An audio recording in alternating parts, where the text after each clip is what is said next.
नमस्कार, आदाब, सत श्री अकाल, राम राम। आपका खर्चा आपकी चर्चा, हफ्ता दर हफ्ता हम एक बार फिर हाजिर हैं लेकर न्यूज़ लॉन्ड्री का साप्ताहिक पॉडकास्ट एनएल चर्चा। तो जैसा कि आप जानते हैं कि आपके फेवरेट और इस शो के हमारे लोकप्रिय होस्ट अतुल सर इस बार नहीं हैं और ये मौका मुझे मिला है इस बार चर्चा होस्ट करने का। तो और इस बार चर्चा में हमारे साथ खास पैनल है, खास मेहमान हैं, हमारे editor in chief Raman sir हैं। हेलो। और द क्विंट से हमारे साथ ईश्वर जी हैं। हेलो। इसके अलावा ईस्ट मोजो से हमारे साथ ईस्ट मोजो के एडिटर अमित कुमार जी हमारे साथ होंगे और इसके अलावा स्मिता शर्मा जी इस चर्चा में हमारे साथ रहेंगी। तो इससे पहले कि हम चर्चा की शुरुआत करें, हम एक दो मुख्तसर सी जानकारियां हैं वो आप तक पहुंचा दें। पहली हमारी अनाउंसमेंट जो है वो कश्मीर की कहानी, ये हमारी एक नई प्रिंट बुक है और सुमित कुमार जो है इसके लेखक हैं। ये ग्राफिक नॉवल है हमारा कश्मीर पर, कश्मीर का किस तरीके से पूरा इतिहास रहा और किस तरीके से कश्मीर में बाकी सारी चीज़ें हुई, कैसे आपको अगर जानना है तो ये ग्राफिक नॉवल हमारा अवेलेबल है और इसको आप घर बैठे भी ऑर्डर कर सकते हैं। और इसके लिए आपको newslaundry.com/store पर जाना होगा और वहाँ आपको ये मिल जाएगी। इसके अलावा हमें आपके पत्र नियमित रूप से प्राप्त हो रहे हैं और हम चाहते हैं कि ये सिलसिला थोड़ा आगे बढ़े और हमें आपके पत्र और अच्छे से मिलें और आप ज़्यादा से ज़्यादा पत्र लिखें ताकि हमारा भी हौसला बढ़ता रहे। पत्र लिखने के लिए आप दो माध्यम अपना सकते हैं। पहला कि आप www.newslaundry.com/podcast-letters पे जाकर आप हमें लेटर लिख सकते हैं और इसके अलावा podcast@newslaundry.com पर भी आप हमें अपने पत्र सबमिट कर सकते हैं। सिर्फ इतना ध्यान रखिए कि आप सब्जेक्ट में जो है वो चर्चा ज़रूर लिख दें ताकि ये हमें लेटर जो है हफ्ता के लिए और बाकी चीज़ों के लिए मिलते हैं तो आसान रहे हमारे लिए, हमारे टीम के लिए छांटना कि ये लेटर स्पेसिफिकली चर्चा के लिए हैं। तो इससे पहले हम चर्चा की शुरुआत करें। इस हफ्ते की कुछ एक सुर्खियाँ वो मैं आपको पढ़ देता हूँ और फिर हम चर्चा की ओर आगे बढ़ेंगे। तो सबसे पहली सुर्खी हम जो हमारा चर्चा का आज का मुख्य विषय भी है वो असम में जो बाढ़ आई है उसको लेकर है। असम में बाढ़ से करीब 4 लाख से ज़्यादा लोग प्रभावित हुए हैं और अब तक 37 लोगों की मौत की खबर है। इसके अलावा दिल्ली में भी जो है बाढ़ जैसे हालात हैं। तो आज हम इन दोनों बातों पर चर्चा करेंगे कि किस तरीके से बारिश और बाढ़ जो है ये हर साल जो है लोगों को जनजीवन को प्रभावित कर रही है। इसके अलावा सीबीआई ने जो है नीट मामले में 2 लोगों को गिरफ्तार कर लिया है और इन्हें पटना से मनीष कुमार और आशुतोष कुमार को गिरफ्तार किया गया है। इन दोनों पर आरोप है कि इन दोनों ने पेपर लीक तो किया ही, साथ ही जो अभ्यर्थी थे उनको सेफ जो है वो प्रेमिसेस मतलब रहने की जगह भी उपलब्ध कराई थी। फिलहाल मास्टरमाइंड जो है वो सीबीआई की पकड़ से बाहर है। इसके अलावा सीबीआई ने जो है एक्साइज पॉलिसी जो शराब नीति मामला है उसी में दिल्ली के मुख्यमंत्री अरविंद केजरीवाल को भी गिरफ्तार कर लिया है। मुख्यमंत्री अरविंद केजरीवाल के बारे में बता दें कि वो सुप्रीम कोर्ट पहुंचे थे और उन्हें इस मामले में जमानत मिल गई थी और इससे पहले ही सुप्रीम कोर्ट में सीबीआई ने बताया कि वो केजरीवाल को गिरफ्तार कर रहे हैं, ऑफिशियली आधिकारिक रूप से गिरफ्तार कर रहे हैं। ये केस सेम ही है जी, एक्साइज पॉलिसी वाला केस सेम ही है और ईडी है वो देख रहा है मनी लॉन्ड्रिंग और सीबीआई करप्शन के ऊपर 120B ऑफ आईपीसी एक्ट उसके अंदर। जी, इसके अलावा अगली हमारी जो सुर्खी है वो लोकसभा से है। लोकसभा में जैसा आप जानते हैं 18वीं लोकसभा के इस पहले सत्र की शुरुआत हो गई है और आज से आधिकारिक रूप से सत्र शुरू हो चुका है, लेकिन गवर्नमेंट बिजनेस जो सरकारी कामकाज है वो आज से शुरू होगा। और इस बीच हुआ यह है कि लोकसभा में स्पीकर का चयन हो गया है। ओम बिरला जी एक बार फिर से स्पीकर चुन लिए गए हैं। वहीं लोकसभा में पहली बार 10 साल के बाद पहली बार विपक्ष का नेता भी चुन लिया गया है, राहुल गांधी को। और हम देखेंगे कि किस तरीके से ये पूरा सत्र जो है आगे बढ़ेगा और इस पर हम चर्चा भी करेंगे। तो ये इस हफ्ते की कुछ सुर्खियां थी। अब हम चर्चा की ओर आगे बढ़ेंगे। तो चर्चा की शुरुआत हम सबसे पहले असम में जो बाढ़ आई है उस विषय से शुरू करेंगे और हम चाहेंगे कि अमित कुमार जी जो ईस्ट मोजो के हमारे साथ एडिटर हैं वो हमें सबसे पहले तो मौजूदा और ताज़ा हालात की जानकारी दें। तो अमित जी वहाँ कैसे हालात हैं अभी? शुक्रिया।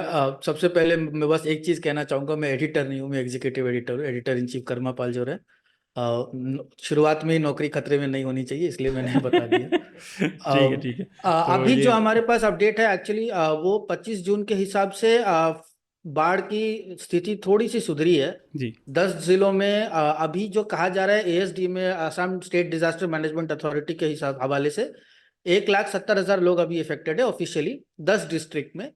और मरने वालों की संख्या 40-41 के आसपास हो चुकी है। तो मरने वालों के लिस्ट में इजाफा हुआ है, लेकिन फिलहाल बाढ़ की सिचुएशन पिछले हफ्ते के मुकाबले थोड़ी सी सुधरी है। लेकिन जिस तरह से असम में मतलब ये बाद में हम इस बारे में बात करेंगे, लेकिन अभी कुछ भी कहना मुश्किल है, क्योंकि किसी को नहीं, अभी भी कुछ कुछ इलाकों में ब्रह्मपुत्र सेफ्टी के मार्ग से थोड़ा सा ऊपर है। और एक्चुअली अभी की जो वर्तमान स्थिति है वो आपको बराक वैली जो है, जो आपको कचर डिस्ट्रिक्ट हुआ, सिलचर जिसको कहते हैं, सिलचर, करीमगंज, हाइलाकांडी, इन इलाकों में बाढ़ का प्रभाव ज्यादा दिखा है। करीमगंज सबसे बुरा इफेक्टेड है। अभी भी 1,70,000 में से करीब 90-95 लोग सिर्फ करीमगंज डिस्ट्रिक्ट से हैं, और वहां पर बाढ़ की हालत काफी बुरी है। इनफैक्ट पिछले हफ्ते आश्चर्य की बात है कि 17 जून को, मतलब ये करीब 10 दिन पहले की बात बता रहा हूँ, जब करीमगंज में बाढ़ की हालत काफी बुरे हो गए थे, तो वहां के जो एमपी है, नए नए एमपी जो बने हैं, वो कश्मीर में छुट्टी मना रहे थे और हाथ पर 2 कबूतर लेके फोटो खिंचवा रहे थे, कृपानाथ मल्ला। तो वो हमें बता रहे थे ब्रेथ टेकिंग ब्यूटी, और लोग कह रहे थे कि भैया तुम वहाँ ब्रेथ टेकिंग देख रहे हो, यहाँ पे हमें सांस लेने में दिक्कत हो रही है।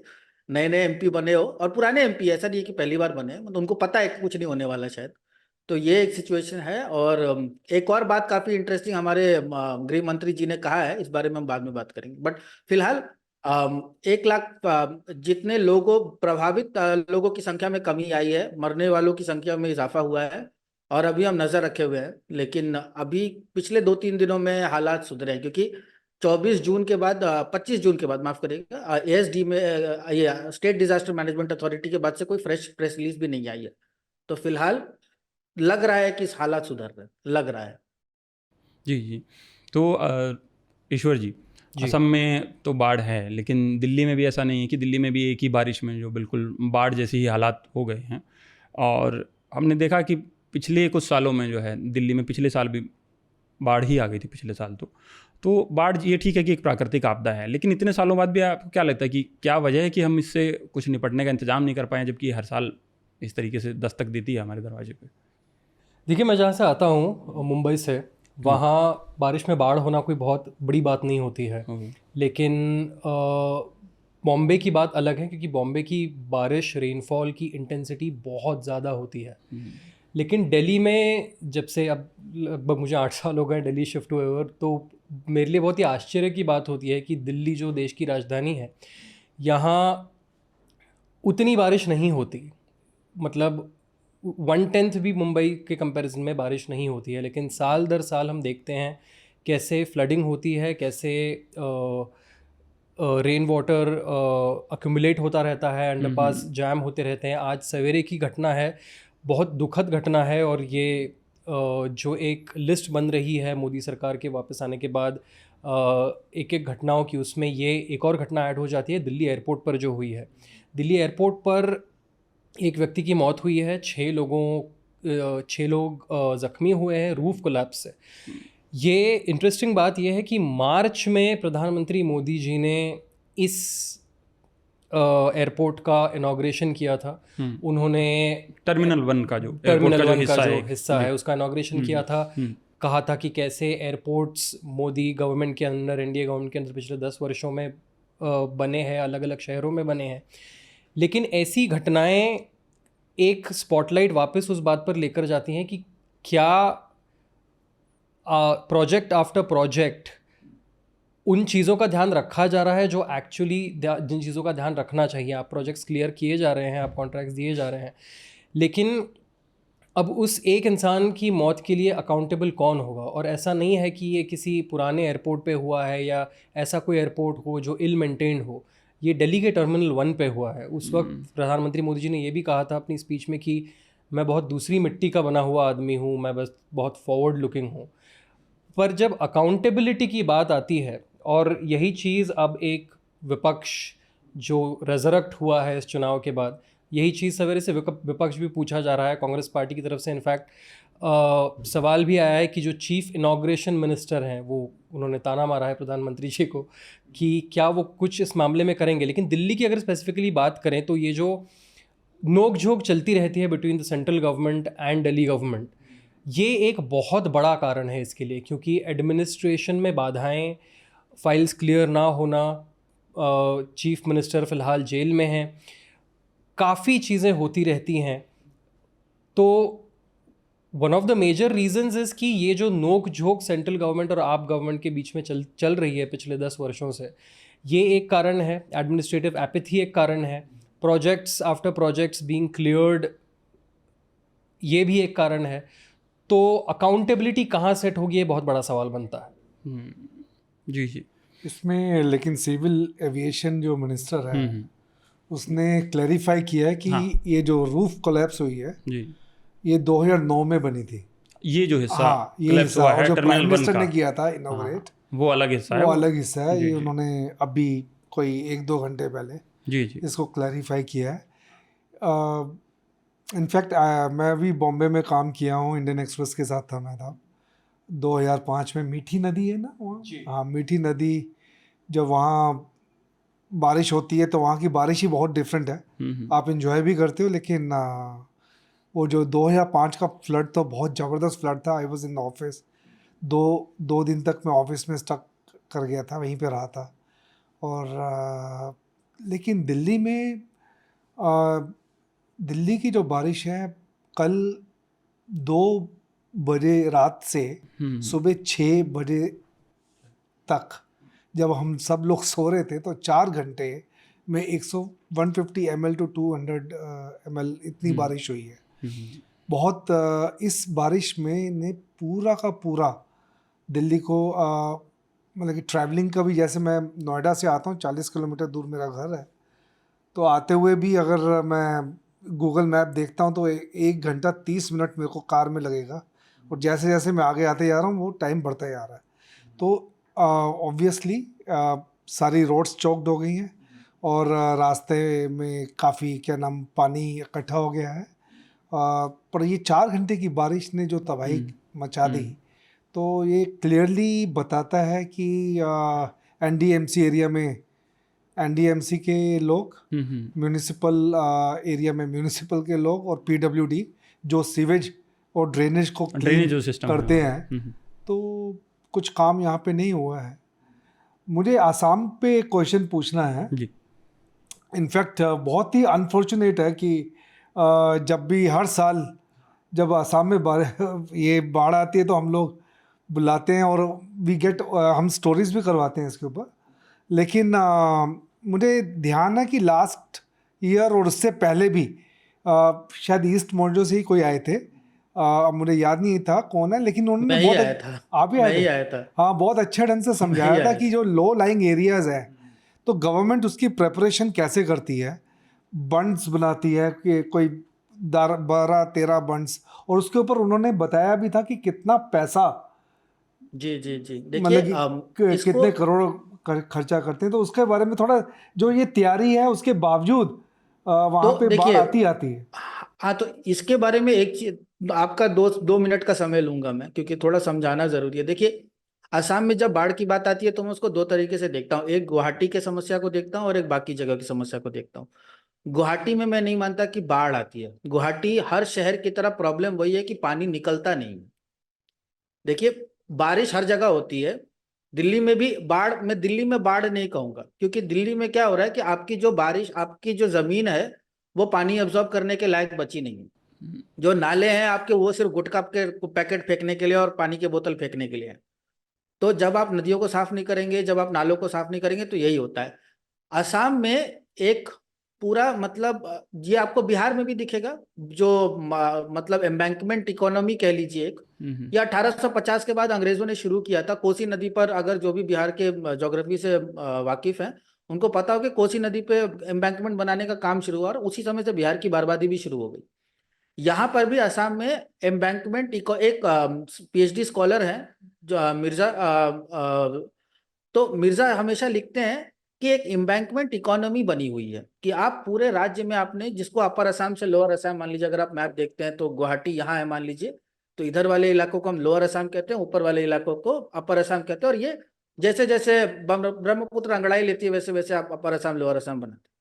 तो यहाँ पर आपको पूरा का पूरा एक एम्बैंकमेंट इकोनॉमी बना हुआ है, जिसको असम असमीज में मथावरी कहते हैं। ये मथावरी अलग अलग जगह टूटते हैं, लेकिन इसका टूटने का वजह बदल रहा है। अब क्या हो रहा है कई जगह में कि मथावरी बहुत साल पुराने भी हैं, कुछ कुछ जगह में आप जाके देखोगे तो आपको समझ में भी नहीं आएगा कि ये मथावरी है, क्योंकि उसके ऊपर इतनी पुरानी जमीन हो गई कि लोगों ने मकान मकान बना के रखे हैं आसपास, मतलब एक मतलब लोग जी रहे हैं, रह रहे हैं उस पर। अब ये जहां जहां ये मथावरी टूटती है उसमें कई बार कारण क्या हो रहा है कि अब असम में पिछले 10 सालों या 15 सालों में जो एक चीज जो चेंज हुआ है कि बाढ़ और बारिश, ये जो कनेक्शन है ये कनेक्टेड नहीं है। बाढ़ एक चीज है, बारिश एक चीज है। पानी जैसे जैसे डैम से छोड़ा जाता है, मैं एक इलाके में रहता था जोरहाट के पास, वहां पर क्या होता था, एक धनसरी करके एक नदी थी, तो ऐसा भी हुआ है 2018 में मैं वहां पे रह रहा था गांव में, 35 डिग्री तापमान था, 6 दिन से बारिश नहीं हुई थी, सुबह गर्मी से हालत खराब था और शाम तक पानी भर गया, क्योंकि दोयांग करके एक प्रोजेक्ट है नागालैंड में, वहां से पानी छोड़ा गया तो हमारे यहाँ पानी भर गया। और ये मथावरी जो है, एम्बैंकमेंट जो बनाया गया है, उसको इस तरीके से कुछ कुछ जगह में बना दिया है कि पानी का निकास नहीं हो पाता। तो जो बाढ़ की जो मतलब बिहार में जो मतलब मैं मधुबनी से हूं, तो वहां पर जो बाढ़ आता था, ऐसा आता था कि सुबह बाढ़ आई शाम तक चली जाती थी।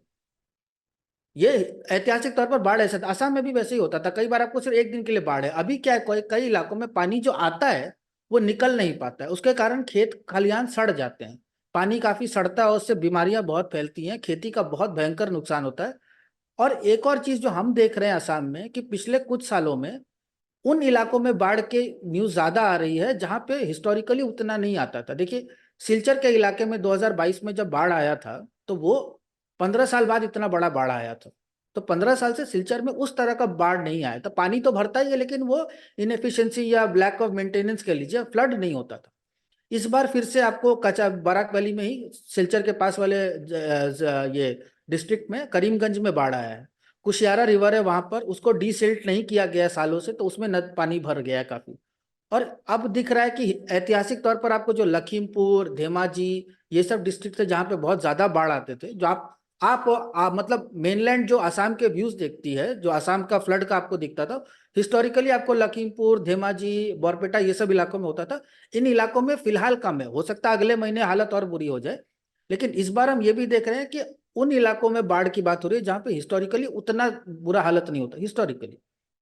और इस दौरान एक और चीज साफ साफ समझ में आ रहा है कि असम में बाढ़ समस्या नहीं है, बाढ़ बहुत जरूरी है। कोई भी जो बाढ़ के इलाके से है वो चाहेगा कि बाढ़ आए, क्योंकि बाढ़ नहीं आती तो अकाल आता है।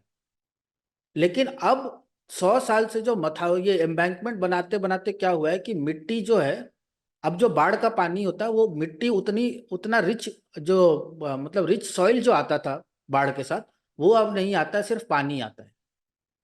तो वो एक बड़ी समस्या है। और अभी इनफैक्ट कल ही परसों ही हम लोगों ने एक स्टोरी करी है, अमित शाह जी ने, जिसके बारे में कह रहा था, उन्होंने कहा है, देखिए भाषण देना एक बात होता है, जोश में आके इन्होंने कह दिया कि भैया हम असम को फ्लड फ्री कर देंगे। भैया दुनिया का कोई इंसान असम को फ्लड फ्री नहीं कर सकता। भारत का जो कुल अगर आप डिस्ट्रिक्ट्स देखिएगा ना, वल्नरेबल डिस्ट्रिक्ट्स ऑफ ये, तो इंडिया का 10% वल्नरेबल डिस्ट्रिक्ट्स फ्लड के हिसाब से 10% असम में है। और असम के 40% जिले जो हैं वो फ्लड इफेक्टेड है, फ्लड प्रोन जोन्स हैं। यहाँ पे हर डिस्ट्रिक्ट में आपको सेफ्टी होम्स बने हुए हैं इन्हीं चीजों के लिए। कुछ कुछ डिस्ट्रिक्ट्स में 2 या 3 बने हुए हैं, क्योंकि बाढ़ की हालत इतनी बुरी हो जाती है। फ्लड फ्री मत करिए, बर्बाद हो जाएंगे लोग। अब इन्होंने कहा है कि हम 50 पॉन्ड्स तालाब खोदेंगे पूरे नॉर्थ ईस्ट में बाढ़ का पानी बचाने के लिए। अब मैंने जब एक्सपर्ट लोगों से बात की, तो एक एक्सपर्ट जिसका नाम मैं नहीं बता सकता क्योंकि वो किसी के लिए काम करते हैं, तो उन्होंने बड़े अच्छे असमीज एक्सेंट में कहा कि वो ना अमित शाह जी गुजरात से है ना, तो उनको पता नहीं है कि नदी और बाढ़ कैसे काम करता है। उनका गलती नहीं है। असम में आप गड्ढा खोद के तालाब बाढ़ नहीं रोक सकते, ये बहुत ही बेतुकी मतलब लॉजिक है। और दूसरा बात यह है कि यहाँ पर पहले से ही काफी, यहाँ पर एक टर्म है जिसको बोलते हैं बील, इंग्लिश में होगा BEEL, आप में से अगर कोई गुवाहाटी आया होगा तो आप देखेंगे कि जब आप एयरपोर्ट से शहर की तरफ आते हैं तो बीच में रोड के दोनों तरफ एक बहुत हरा हरा मतलब वेटलैंड है, रामसार साइट है हमारे पास। एक ही रामसार साइट है यहाँ पे, जो उसको डीपोर बिल बोलते हैं। अब डीपोर बिल एसेंशियली क्या है? वेटलैंड आपको पता है हर जगह वही होता है कि पहाड़ों से जो पानी आता है उनको फैलने की एक जगह होती है, उसको वेटलैंड बोला जाता है। अब ये वेटलैंड एक तरफ वाइल्ड लाइफ सेंचुरी भी डिक्लेयर्ड है, और इसके ही बगल में गुवाहाटी का सबसे बड़ा डंपिंग ग्राउंड भी है। और उसमें हम लोगों ने जो स्टोरी करी थी उसमें हम लोगों ने दिखाया था कि पिछले 30 साल में नहीं तो कम से कम 21% सालाना ग्रोथ हुई है कंस्ट्रक्शन का दीपोर बिल के अंदर। अभी बात कर रहे हैं कि 100 करोड़ खर्चा करके उसमें प्रोमेनाड बनाएंगे, साइकिलिंग ट्रैक बनाएंगे, लाइट एंड शोज बनाएंगे, ये सब बनाएंगे। तो हमारे पास जो एग्जिस्टिंग वेटलैंड्स हैं, असम में बहुत वेटलैंड्स है, आप चाहे अपर असम से लोअर असम कहीं पे भी जाइए आपको एक बिल जरूर दिखेगा। सिलचर में एक बिल है सोन बिल, SONBEEL, सोन बिल। ये सब प्राकृतिक सॉल्यूशंस हैं बाढ़ से लड़ने के लिए। पानी को फैलने दीजिए, बाढ़ की समस्या खुद सॉल्व हो जाएगी। हमारे यहाँ क्या हुआ है कि जो हाईवे भी बनाया है वो हाईवे ही आपको पानी के बहाव को रोकता है। अगर आप काजीरंगा की तरफ जाएंगे तो कुछ कुछ इलाके हैं जहाँ पे रोड करीब 50, 60, 70 फीट हवा में है, मतलब जमीन से। तो यहाँ पे पानी के बहाव को कौन रोक रहा है? नेशनल हाईवे ही रोक रहा है पानी को। पानी का काम करने दीजिए, बाढ़ की समस्या कभी नहीं होगी। अब यहाँ पर क्या हो गया कि बारिश का पैटर्न बदल गया है, पानी को रोकने का पैटर्न बदल गया है, डैम के हिसाब से सब कुछ कंट्रोल होता है। 2022 में, वही मैं आपको एग्जांपल दे रहा हूँ, मार्च और अप्रैल और मई के महीने में सबसे भयावह बाढ़ आई थी, और सितंबर आते आते असम में 12 डिस्ट्रिक्ट्स में अकाल भी डिक्लेयर हो गया था। तो सेम स्टेट में 3 महीने के अंदर we went from floods to drought. अब हो सकता है कई इलाकों में ड्राउट भी होगा, मैं आपको बता रहा हूं। अभी पिछले 2 साल पहले गोलाघाट करके एक डिस्ट्रिक्ट है जहां पर AGP प्रेसिडेंट अतुल बोरा का जो कॉन्स्टिट्यूएंसी, वहां पे बाकी जगह में जब बाढ़ आई हुई थी तो वहां पे आपने ये ड्राउट डिक्लेयर किया हुआ था। और बाकी राज्यों की अगर बात करें तो मिजोरम में तो 30 लोग से ज्यादा मर चुके हैं लैंडस्लाइड्स में, एक ही परिवार के 5 लोग मर गए। ये सब तो न्यूज जाता भी नहीं, हम लोगों ने करा था बट ये न्यूज तो वहां तक पहुंचती भी नहीं है। लैंडस्लाइड, मिजोरम में फ्लड तो आ नहीं रहा, पहाड़ी इलाका है, लेकिन वहां पे सबसे ज्यादा डिस्ट्रक्शन तो लैंडस्लाइड से है। मेघालय में भी वही हालत है। अब पिछले साल तो मैं सिक्किम में फंस गया था। हाँ, सिक्किम में मैं सिक्किम जाने में। वाला था 20 तारीख को। अब 16 तारीख के बाद जो बारिश शुरू हुई है वो आपको सेरो रांगपुर रोड जो है वहां पर, देखिए इसका हम मैंने बात किया अभी कुछ दिन पहले, इसका कैलकुलेशन करने लगेंगे तो हर साल हर नॉर्थ ईस्ट स्टेट में सिर्फ इंफ्रास्ट्रक्चर लॉस कितने हजार करोड़ का होता है उसको कैलकुलेट करने में महीने लग जाएंगे। क्योंकि सड़कें तो साबुन हो जाती है ना, मतलब मेघालय में गाहे बगाहे आपको सड़कें टूट जाती हैं।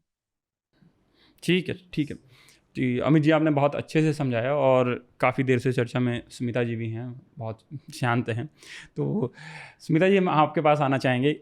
आप कैसे देखते हैं, इन्होंने बताया भी कि किस तरीके से अमित शाह जी का ही नाम लिया इन्होंने, लेकिन बाकी नेताओं भी जो हैं उनके दावे ख़त्म नहीं होते हैं, बड़े बड़े दावे करते रहते हैं, और जैसा कि हम देखते भी आ रहे हैं, लेकिन उसके बावजूद भी समस्या के समाधान की ओर हम नहीं बढ़ पाते हैं।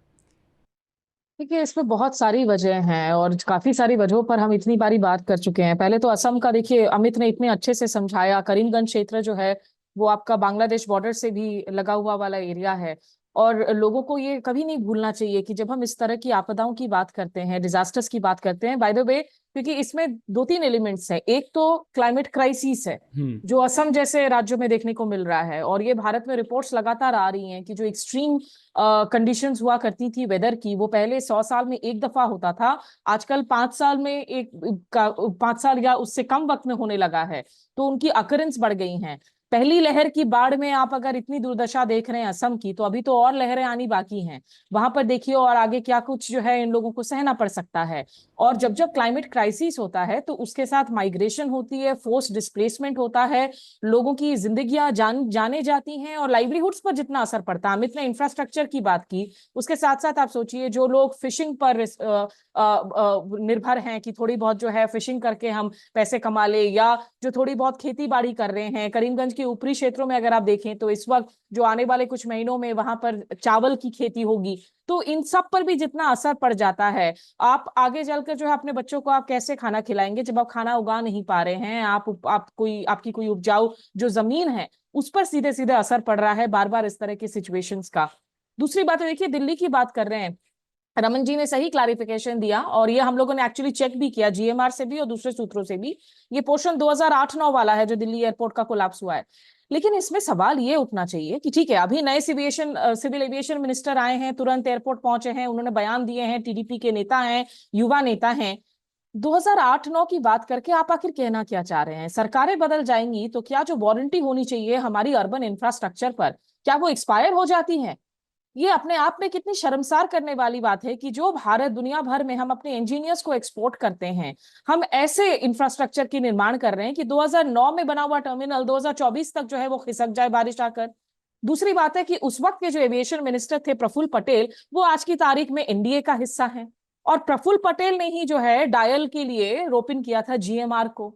देखिए भारत में ये चीजें तब तक नहीं बदल सकती जब तक ये पॉलिटिकल और ब्यूरोक्रेट्स और जो पॉलिटिकल और बिजनेस नेक्सस है, हम मुंबई में हमेशा पॉलिटिकल कॉर्पोरेट नेक्सस की बात करते हैं, यहाँ ऑल ओवर इंडिया में ये सबसे बड़ी दिक्कत है।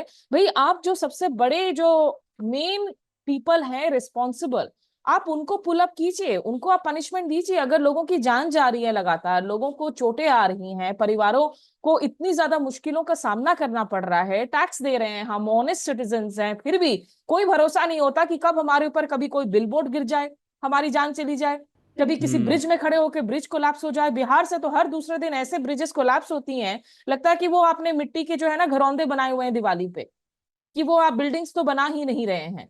तो ये करप्शन जिस लेवल पर है, ये करप्शन सिर्फ ऐसा तो नहीं है कि इंजीनियर्स आकर ही खराब काम कर रहे होंगे। इंजीनियर्स को जो मटेरियल सप्लाई हो रही है उसमें दिक्कत होगी, जो ऑडिट किए जाने चाहिए साल दर साल वो आखिर क्यों नहीं हो रहे हैं, जो टॉप के बाबू हैं वो आखिर किसको पैसा खिला रहे हैं। कहीं ना कहीं तो पॉलिटिकल फीडिंग हो रही होगी ना मनी को, वरना आपको ये ब्लेसिंग्स कैसे मिलेंगे, ये क्लियरेंसेस कैसे मिलेंगे? तो आप जब तक सिर्फ और सिर्फ छोटी मछलियों को आप दिखावे के लिए आप उन पर कार्रवाई कर देंगे, लेकिन जो बड़े फिशेस हैं, वो जीएमआर हो, वो अदानी हो, जबलपुर का एयरपोर्ट में हमने देखा जो तस्वीरें आई हैं, अयोध्या में आपने इतने फैनफेयर के साथ इनॉग्रेट किया, वहां चारों तरफ पानी भरा हुआ है, जो इंसान अयोध्या की तस्वीरें दिखा रहा है आप उसको एंटी नेशनल बताने में जो आप लगे हुए हो। मतलब प्रायोरिटीज, प्राथमिकताएं इतनी गलत हो गई हैं, और उन लोगों की भी जो लगातार सरकारों की समर्थन कर रहे हैं, अरे ये हमारे अधिकार है बतौर सिटीजन्स ऑफ दिस कंट्री। आप सवाल पूछिए सरकार से, ऐसे कैसे हो सकता है कि दिल्ली के हम राजधानी की बात कर रहे हैं, वहां पर एक पूरे एयरपोर्ट टर्मिनल में इस तरह की तस्वीरें आए, तो ये कितनी एम्बैरेसिंग बात है। G20 शिखर वार्ता होती है और उसके बाद हम देखते हैं प्रगति मैदान टनल का क्या हाल है। लेकिन इन तमाम इंसिडेंट्स में कौन से बड़े इंडस्ट्रियलिस्ट हैं जिनके खिलाफ सख्त कार्रवाई की गई है, कानूनी कार्रवाई की गई है, जिनको जेल भेजा गया है? आप एक इंस्टेंस मुझे बताकर दिखा दीजिए। और तो और मोरबी केस में भी आपने जो ब्रिज कोलैप्स देखा था गुजरात में, उसमें भी जो टॉप के इंडस्ट्रियलिस्ट हैं वो जमानत पर आराम से बाहर घूम रहे हैं। तो जानों की कीमत नहीं है, ये जो पॉलिटिकल कॉर्पोरेट नेक्सस है वो बिल्कुल पूरी तरीके से कायम है। और जो आयाराम गयाराम नेता है, कल की तारीख में वो किसी और के सिविल एविएशन मिनिस्टर थे, आज वो किसी और पार्टी में है, किसी और इसमें। तो एक तो ये जो बेवकूफी है ना कि भाई ये 2008-9 में बना था, ये अभी वाला कोलैप्स नहीं हुआ है। भाई मतलब हम लोग इसलिए टैक्सेस नहीं दे रहे हैं कि कल सरकार बदले तो अभी की तारीख में जो ब्रिज बना है, जो हाईवे बना है, वो कोलैप्स हो जाए and that will be acceptable. तो इतना फ्रस्ट्रेटिंग हो गया है ना, not just as a journalist but just as a resident. आप 3 महीने बाद अब हम इसी शो पर चर्चा कर रहे होंगे कि दिल्ली में जब बारिश का कहर ढह जाएगा, और अब सही बात है दिल्ली में बारिश के लेवल्स अगर मुंबई वाली लेवल्स हो तो फिर तो हम पूरे धंस जाएंगे। पिछले साल ही हमने दिल्ली डिल्यूश को भी कवर किया है जिसमें रिकॉर्ड तोड़ बारिश हुई थी, उसमें there is no denying of that. लेकिन हमारी ना ड्रेन क्लीनिंग हो रही है, हमारी ना बेसिक इंफ्रास्ट्रक्चर को बिल्डअप किया जा रहा है। हम आगे की हम स्मार्ट सिटीज नहीं बना रहे हैं, हम डम्प सिटीज बना रहे हैं। जो स्मार्ट सिटीज थी उनको भी हम डम्प बना दे रहे हैं। और 3 महीने बाद हम चर्चा कर रहे होंगे कि देखिए पोल्यूशन, प्रदूषण की वजह से दिल्ली में क्या कहर ढाया जा रहा है। आज बारिश का कहर है, कल प्रदूषण का कहर है। तो थिंग्स विल नॉट चेंज जब तक ये जो पॉलिटिकल ब्लेसिंग्स हैं to all this urban infrastructure mess वो जारी रहे। जी तो आपने सही बताया। तो ईश्वर जी आप इस मामले में क्या कहना चाहते हैं? आपको इस नहीं, बिल्कुल सही है, क्योंकि जैसे बॉम्बे की स्मिता जी ने बात की, बॉम्बे में भी डेवलपमेंट इतनी इंटेंसिटी के साथ हो रहा है, लेकिन रिसेंटली आपने रिपोर्ट्स पढ़ी होंगी कैसे कुछ 2 ब्रिजेस थे जो कनेक्ट करने थे पर वो कनेक्ट नहीं हो पाए। हाईएस्ट टैक्स पेइंग सिटी ये बॉम्बे का ही मैं उदाहरण दूँ तो 3 वर्षों के ऊपर हो गए हैं बीएमसी में कोई इलेक्शन नहीं हुआ है। राम भरोसे चीज़ें चल रही हैं, पार्टियां तोड़ी जा रही हैं, कॉर्पोरेट नेक्सस बने जा रहे हैं। और कॉर्पोरेट नेक्सस की अगर बात करें तो स्मिता जी ने सही कहा, जैसे कि सारे जो प्रोजेक्ट्स हैं, इलेक्टोरल बॉन्ड्स का भी अगर आप केस देखेंगे, if you compare the data आपको पता चलेगा कि कैसे देयर आर सर्टन फर्म्स जो फेवर की गई हैं, देयर आर सर्टन फर्म जिनको गवर्नमेंट प्रोजेक्ट्स मिले हैं। अकाउंटेबिलिटी कहाँ होगी? बिलबोर्ड की, अगर बिलबोर्ड के नीचे मुंबई जैसे शहर में आकर 16 लोगों की मौत हो सकती है तो अकाउंटेबिलिटी कहाँ पर है? बिल्कुल मैं स्मिता जी की बात से सहमत हूँ इस मामले में। रमन सर, आपका आखिरी कमेंट इस मुद्दे पर, फिर हम अगले विषय की ओर बढ़ते हैं। नो, आई थिंक सब कुछ बोल दिया गया है और वो बिल्कुल बात सही है कि जो भी कंस्ट्रक्शन किसी भी टाइम पे होती है, गवर्नमेंट आती है, गवर्नमेंट जाती है, लेकिन उसकी एक लाइफ होती है और उसकी एक मेंटेनेंस होती है। तो अब भी मुझे पता नहीं कि दिल्ली एयरपोर्ट जेएमआर के पास अभी भी है या अडानी, क्योंकि Adani has taken over all over, तो अभी तो मुझे नहीं, स्टिल विद जीएमआर। हाँ, still with Still with GMR, GMR. Okay. तो अभी भी जीएमआर के साथ है, तो उनके ऊपर भी रिस्पॉन्सिबिलिटी है। वो वहाँ पे टैक्स लगाते हैं कि जो प्लेन्स हैं उनको टैक्स देना पड़ता है। हम लोग अगर यूज़ कर रहे हैं वो एयरपोर्ट, हमको टैक्स देना पड़ता है, ठीक है। तो जीएमआर की इमीडिएट रिस्पॉन्सिबिलिटी है, इमीडिएट जिसे कहते हैं। तो उनको उन्होंने किसी ने मेंटेनेंस की तरफ देखा नहीं और ये हादसा हो गया। और मुझे लेकिन दिल्ली में डिल्यूज होता है, फिर डेंगी आता है, वो एक पूरा साइकिल बना हुआ है। पर मुझे आसाम का भी बहुत दुख होता है कि आसाम में तो बहुत लोग मरते हैं। और ठीक है, बाढ़ एक इनके जीवन का अंग है, मतलब कि वो होता है, लेकिन फिर भी अगर लाइफ बचा सकें अगर आप, क्योंकि आसाम को तो हम देखते आ रहे हैं पिछले 5-6 साल का, अगर आप देखें number of people who died, अगर उसको काउंट करना शुरू करें, उसको क्वांटिफाई करें, तो बहुत ज़्यादा तक। जी, बस एक चीज मैं ऐड करना चाहूंगा, जी, सॉरी। देखिए, एक और बात जो है ना, हमें ये समझना पड़ेगा पत्रकार होने के नाते कि हम भी एक एनवायरनमेंट को ना as and when convenient issue बना चुके हैं। जब बाढ़ आता है तभी बाढ़ की बात करेंगे। जैसे हम लोग को कहा जाता है कि एक दुख मुझे, मतलब मैं मेनलैंड से हूँ, पूर्वोत्तर भारत में काम करता हूँ, 4 साल से 6 साल से काम कर रहा हूँ। एक दुख इस बात का होता है कि जब मेनलैंड मीडिया भी जब पूर्वोत्तर भारत आती है ना, तो उनको सिर्फ राजनीतिक समस्याएं दिखती हैं। असम का मतलब पिछले 4 सालों से हम लोग, क्योंकि हम लोग कई बार अपनी स्टोरीज प्रोवाइड करते हैं, जैसे हम लोगों ने न्यूज लॉन्ड्री पे भी पब्लिश किया है मटेरियल, राइट। तो कई बार हम लोग कोशिश करते हैं कि हमारी स्टोरीज कोई और सुने, और उनको चाहिए भैया सीए और एनआरसी दे दो। हाँ, क्लाइमेट चेंज ठीक है यार, क्लाइमेट चेंज है, बट सीए और एनआरसी में क्या हो रहा है? देखिए, मैं अभी भी बाद में 2 साल पहले भी ये बात बोला था कि एनआरसी, और मैं उम्मीद करता हूं कि एक दिन न्यूज लॉन्ड्री और हम एक साथ काम करें इस मुद्दे पर। एनआरसी एक पर्यावरण मामला भी है, it is an environmental issue. जैसा स्मिता जी ने कहा कि देखो, आप भूटान से पानी छूटता है, असम को बर्बाद करते करते पानी कहाँ जाता है? बांग्लादेश में।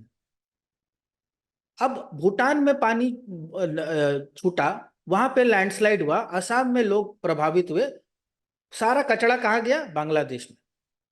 अब हम ये मान के चलते हैं कि भैया एनआरसी क्या है यार, कागज, हम कागज नहीं दिखाएंगे, और ये वाला मुद्दा आप उधर बन गया, मेनलैंड में ये मुद्दा बन गया। लेकिन यहां पर देखिए, अगर मेरा आधार कार्ड एक गांव का है और वो गांव ही एग्जिस्ट ना करे, अगर गांव की नींव ही गायब हो जाए, तो मैं कैसे बताऊंगा आपको कि मैं इस गांव का था या मेरे दादा इस गांव में रहते हैं? मैं 38 का होने वाला हूं, मेरे उम्र के लोग हैं जो मुसलमान भी नहीं है, जो आदिवासी समाज से हैं, जो 5 या 6 बार गांव बदल चुके हैं। अगर एट एन एवरेज आपका परमानेंट लोकेशन हर 6 साल में एक बार चेंज होगा, तो आप क्या कागज दिखा पाओगे? एनआरसी को एक एनवायरमेंटल इशू भी समझना चाहिए, और ये बात उम्मीद करता हूं कि एक दिन इसके ऊपर चर्चा हो कि ये सिर्फ पॉलिटिकल इशू नहीं है, ये एक एनवायरमेंटल इशू भी है। In fact environment is at the core of it. क्यों लोग कहीं कहीं से भाग के जाते हैं? असम के अंदर ही आप देखिएगा कितने लोग रिलोकेट होते हैं 1 साल के अंदर। हम लोग तो इसको एक आंकड़ा बना दिया ना, 2 लाख लोग अफेक्ट हुए, 5 लाख लोग अफेक्ट हुए। अरे 3.5 करोड़ का पॉपुलेशन है, 5 लाख लोग अफेक्ट क्या हुआ? तो क्या हुआ? 1% पॉपुलेशन है, लेकिन 5 लाख में से कितने लोग वापस अपने गांव जा पाए? तो ये बहुत जरूरी है समझना कि ये जो माइग्रेशन का प्रॉब्लम है, इट्स एन एनवायरमेंटल इशू। अगर एनवायरनमेंट की तरफ से नहीं समझोगे तो हमेशा हम वही कांग्रेस बीजेपी करते रह जाएंगे। जो आदमी कांग्रेस में 15 साल राज किया वो बीजेपी चला जाता है और कहता है कांग्रेस बुरी और हम मान भी लेते हैं। हिमंता बिस्वा शर्मा अपना करियर कहाँ बनाए? कांग्रेस में बनाए। तो जब वो कहते हैं कि इलीगल इमिग्रेशन हो रहा था तो भैया आप भी तो मुखिया थे। तो ये एनवायरनमेंट को एक सिर्फ एनवायरनमेंट इशू और सीजनल इशू मत देखिए, इसको एक at the core of human existence जो है ना हमारा, खास करके यहाँ पे जहाँ पे माइग्रेशन इमिग्रेशन आइडेंटिटी को लेके इतना बड़ा बात, इतनी ज्यादा बात होती है, मेनलैंड भी काफी फोकस करती है। तो अब it's about time we look at NRC as an environmental issue also. ये बात सही है खैर अमित जी की एनवायरमेंटल इशू जो है वो कोर है, और राजनीति में इन दिनों हम देख रहे हैं कि मामला उलटता जा रहा है। पॉलिटिक्स जो है हर चीज़ का कोर इशू, कोर मुद्दा बनती जा रही है, सेंटर बनती जा रही है। और अगला विषय हमारा इसी सेंट्रिक पॉलिटिक्स से जुड़ा है। तो हम पार्लियामेंट सत्र में जो शुरू हुआ 18वीं लोकसभा का, उस पर बारे में बात करेंगे। और सबसे पहले हम उन्हीं के पास चलते हैं जो इस मुद्दे पर सबसे लास्ट में बोली, स्मिता जी। तो पार्लियामेंट सत्र हुआ और हमने देखा कि ओम बिरला जी फिर से अध्यक्ष चुन लिए गए। 10 साल बाद लोकसभा में विपक्ष का नेता भी है बाकी। लेकिन आज जैसे ही सत्र शुरू हुआ उसके बाद ही तुरंत मंडे तक के लिए स्थगित भी हो गया। तो आप कैसे देख रही हैं कि किस तरीके से ये चीज़ें आगे प्ले आउट होंगी? अभी देखिए, कॉन्फ्रंटेशन की स्थिति लगातार बनी रहेगी, इसमें अब किसी को शक नहीं है। विपक्ष का रुख निश्चित रूप से ज्यादा आक्रामक होगा। आज की तारीख में विपक्ष की संख्या खुद कांग्रेस के लॉ मेकर्स कहीं ज्यादा है संसद के अंदर, जो किसी भी लोकतंत्र के लिए अच्छी बात है। दूसरा, देखिए, ओम बिरला जी को नॉमिनेट किया जाना, ये एक तरीके से जो है ना, इसे दो तरीके से देखा जा रहा है। क्योंकि एक कैबिनेट में कंटिन्यूटी रखी नरेंद्र मोदी ने, खास करके अपने सीसीएस में टॉप चेहरों में कोई बदलाव नहीं किया। स्पीकर का पद जो है वो अपने पास ही रखा और ओम बिरला जी को ही दोबारा से नॉमिनेट किया। जिस ओम बिरला जी ने काफी सारे ऐसे माइलस्टोन्स हासिल किए which are blots on Indian democracy, जिनके कार्यकाल में जो है हमने देखा कि किस तरीके से कम 150 सांसदों का सस्पेंशन हुआ in last winter session of parliament. इतने गलत ग्राउंड्स पर एक्सपल्शन हुए नेताओं के। तो ये एक तो इस तौर से भी देखा जा रहा है कि नरेंद्र मोदी जी की मैसेजिंग है कि भले ही हमारी संख्या कम हुई हो इन चुनावों में, हम मेजॉरिटी नहीं ला पाए हो, लेकिन जो हमारी पोजीशन ऑफ पावर है उसमें कोई कमी नहीं आई है। दूसरा, कुछ जानकार ये भी कह रहे हैं कि भैया एक ये situation of question of trust भी है, क्योंकि वो ऐसे हालत में है इस वक्त कि वो दूसरों हर किसी पर जो है इस वक्त ट्रस्ट नहीं कर सकते हैं, तो इसलिए चाह रहे हैं कि जो पुरानी टीम है वो ही कंटिन्यू करे। तो जब शुरुआत ही इस एटीट्यूड के साथ हुई है, इस अप्रोच के साथ हुई है, तो जाहिर सी बात है इसमें बहुत ज्यादा कोई सुगम पथ जो है मुझे तो दिख नहीं रहा। दूसरा, ओम बिरला जी के आप रवैये को देख लीजिए। शपथ ग्रहण के दौरान जो लोग अपने संविधान को लेकर जय संविधान बोल रहे हैं, जो पूरा का पूरा संसद ही हमारा संविधान पर आधारित है, उस संविधान को लेकर अगर आप चिढ़ जा रहे हैं, उस संविधान को लेकर अगर आपको गुस्सा आ रहा है, उस संविधान को लेकर आप दीपेंद्र हुड्डा जैसे नेताओं को इतने आप हड़का रहे हैं, ऐसा लग रहा है कि वो इतनी दफा मल्टीपल टाइम्स जीते हुए सांसद नहीं बल्कि कोई किंडरगार्टन के बच्चे हैं और आप स्कूल टीचर हैं जिनको आप कह रहे हैं कि हमें आप ज्ञान मत दो, आप चुप बैठ जाओ। ये किस तरह का रवैया है? ये किस तरह का भाषा है? और आज जबकि प्रेसिडेंट के रिप्लाई को, क्योंकि थैंक यू मोशन की बात होती है, लेकिन उसमें पूरा समस्त विपक्ष जो है वो एक साथ खड़ा हुआ। राहुल गांधी बतौर लीडर ऑफ ऑपोजिशन डिमांड कर रहे थे कि आप नीट के पेपर लीक्स के मुद्दे पर जो है आप उस मसले पर चर्चा होने दें। वो नहीं होने दिया गया। जगदीप धनखड़ जी ने जो है उस पर भी कुछ कमेंट्स कर दिए। साकेत गोखले जो तृणमूल कांग्रेस के नेता हैं, राज्यसभा में मनोनीत है, उनको कह दिया कि you are becoming a nuisance to yourself. तो ये मुद्दा जो नीट का पेपर लीक्स का मुद्दा है, ये आज की तारीख में सबसे अहम मुद्दा है। पिछले 5 सालों में कम से कम 2 करोड़ बच्चों के भविष्यों के साथ खिलवाड़ हुआ है। अकेले अगर इस वक्त ही हम देख ले, जिस तरह के पेपर्स कैंसिल हुए हैं, पोस्टपोन हुए हैं, वो CSIR हो, वो नीट PG हो, नीट UG को लेकर जो पूरा का पूरा बवाल खड़ा हो रखा है, जिसकी काउंसलिंग शुरू होनी है, कम से कम 30 लाख बच्चे प्रभावित हुए हैं। तो आप अगर इस मुद्दे पर बातचीत नहीं करना चाहते हैं, चर्चा नहीं करना चाहते हैं संसद में, आप किन मुद्दों पर बातचीत करना चाहेंगे? और ऊपर से जिस मुद्दे को KC वेणुगोपाल ने भी लिखा कि भाई इमरजेंसी का जिक्र करने की क्या जरूरत थी प्रेसिडेंट स्पीच में, क्योंकि president speech should be non political, apolitical, above party lines. और जो इमरजेंसी 1975 में हो गया, जिनसे आप सबक लेने की जगह आप उस तरह के लगातार हालात बनाए जा रहे हैं when it comes to clamp down of speech, when it comes to clamp down of freedom of expression, when it comes to rights of opposition to be able to ask questions. तो ये तो आपकी फिर दिखावे वाली हो रही है। आप विक्टिमहुड का आप खेल खेल रहे हैं, लेकिन ये दिखावे वाली बातें हो रही है। तो मुझे ऐसी कोई उम्मीद नहीं है कि आने वाले सेशंस में जो है बहुत कुछ कामकाज होगा, क्योंकि एक तो उस स्तर के पुराने जमाने के वो नेता भी नहीं है जो पार्लियामेंट्री अफेयर्स मिनिस्टर्स हुआ करते थे, जो इस ब्रिज को एक तरीके से गैप को ब्रिज किया करते थे प्रतिपक्ष और विपक्ष के, आपके सत्ता पक्ष और विपक्ष के बीच में, कि तमाम तरीके के नेताओं के साथ बैठ जाए, बातचीत कर ले। वो स्टैचर वाले नेता आज की तारीख में नहीं है सरकार में, और सरकार की कोई मंशा भी नहीं है कि बैठकर जो है बातचीत करके एक कोशिश की जाए कि विपक्ष का काम है, विपक्ष को मैंडेट इसीलिए मिला है कि आप महंगाई का मुद्दा, आप युवाओं का मुद्दा, आप बेरोजगारी का मुद्दा, आप नौकरी नहीं होने का मुद्दा, इन मुद्दों को उठाएं। तो विपक्ष तो उठाएगी, और इन मुद्दों पर अगर आप संसद चर्चा नहीं कर सकती है, आप बाहर जब जब लोग प्रोटेस्ट कर रहे हैं उन पर आप डंडे चला रहे हैं, तो कहां पर होगी फिर ये चर्चा? तो कोई ऐसा मुझे नहीं नजर आ रहा है कि ये पिछले सरकार की तरह 17वें सदन की तरह जो है इस बार कोई बहुत खास ज्यादा उम्मीदें नहीं है कि यहाँ बहुत ज्यादा स्मूथ फंक्शनिंग नजर आएगी इस पार्लियामेंट में। जी जी, ये बात सही है। ईश्वर जी, मैं आपके पास आना चाहूँगा। शपथ ग्रहण के दौरान हमने देखा कि जिस तरीके से जब लोकसभा में शुरुआत हुई और सांसदों का शपथ ग्रहण हुआ, तो उस दौरान हमने देखा कि बहुत सारी अलग अलग तरीके की इस बार चीज़ें हमें देखने को मिली। किसी के जय श्री राम के नारे लगाए, यहाँ से ओवैसी ने जय फिलिस्तीन तक कहा, और ऐसा लगा कि जो राजनीतिक विचार हैं वो ज़्यादा हावी हो रहे हैं, बजाय कि जो आप जिस सदन के सदस्य बन के जा रहे हैं वहाँ की कुछ आचरण है, मर्यादाएं हैं, उनकी बजाय जिस तरीके का आरोप भी लगे कि ऐसा नहीं होना चाहिए।